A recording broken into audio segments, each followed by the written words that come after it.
where to start with the amount of blood that he's responsible for. People talk about, again, okay, he authorized operations and activities in Iraq against U.S. soldiers and against Iraqi soldiers and Iraqi civilians. But it goes back to the beginning of that. I mean, you could go back to 2003. And Sulaimani was the architect. He dreamt up this idea as the U.S. was going into Iraq that he was going to, I mean, what he did was insane.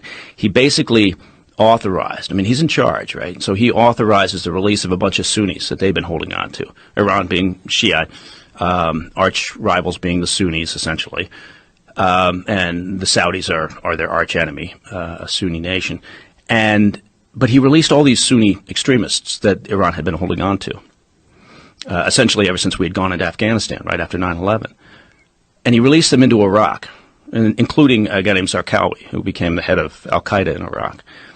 And within a few months of our getting out to Iraq, these Sunnis, basically under Soleimani's tutelage, had a series of bombings and started bombing everything from Shiite mosques to UN facilities, a Jordanian embassy, a variety of targets, killing thousands of Shiites. Now, he's a Shiite, right? So this is how bad this guy is.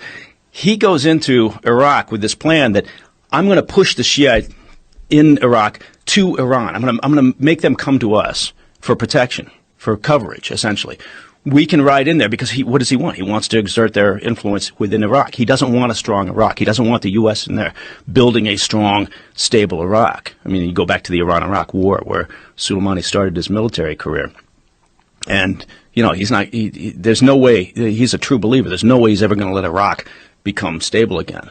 And he's insane enough that he kills thousands of Shiite, his own people, right, in order to push the Shiite